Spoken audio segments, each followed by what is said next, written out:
Attack on Titan is one of the greatest stories ever told, and one thing that it does better than anything else is its exploration of the idea of freedom. Today we'll be discussing when your idea of freedom makes you not free.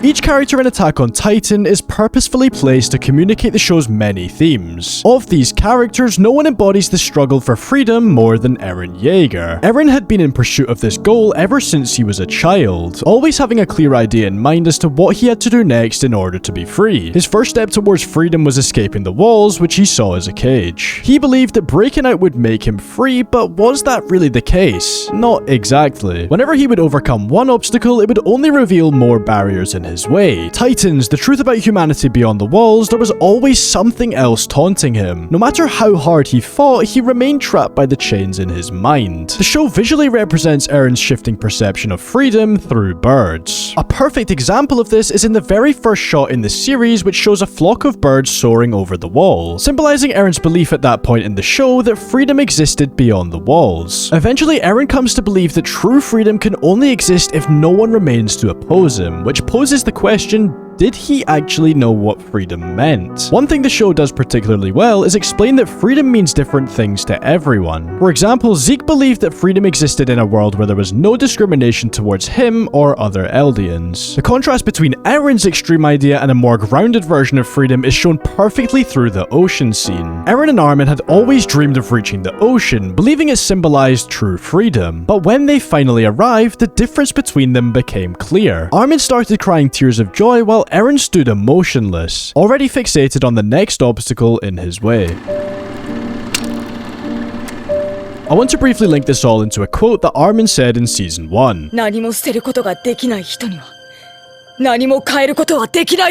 By later on in the show, Eren had already sacrificed more than anyone, his family, his friends, and his own humanity, yet despite this, he himself has not truly changed. His goal and personality was always the same from the start. His pursuit of freedom has only made him more trapped, as he now carries the weight of endless destruction on his shoulders. If his ideology were truly correct, wouldn't he have felt free by now? Instead, he is more of a slave than ever, trapped by his own predetermined fate, knowing he must move forward even if it means losing everything. This also reflects on Mikasa and Armin. In Season 4, we say to Mikasa and Armin that he hates people who aren't free. Although we know Eren was lying, there has to be some truth in what he's saying. But ironically, by the end of the series, they are the ones to break free from the cycle of violence, while Eren remains a prisoner to his own dream. Armin, in particular, challenges Eren's idea of freedom, not through force, but by showing that freedom is not just about breaking barriers, but about finding peace within yourself.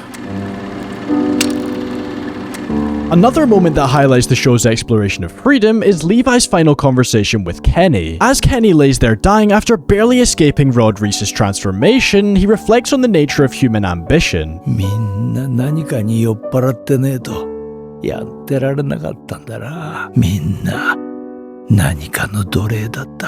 While Kenny is talking about his own life, his pursuit of power, his attachment to the Ackerman name, this statement also perfectly describes Eren. From the beginning, Eren believed he was chasing freedom, but in reality he was enslaved by his own ideology. Just like Kenny said, Eren was drunk on his dream, unable to stop even when it cost him everything. And Levi, who hears Kenny's words, later comes to understand this truth in his own way. Unlike Eren, he never chases an abstract concept of freedom. His only goal is to protect the people he cares about. This contrast between Levi and Eren shows two different responses to a world without freedom. One who accepts it and finds meaning within it, and one who fights endlessly against it, only to become trapped by his own pursuit. When your idea of freedom makes you not free.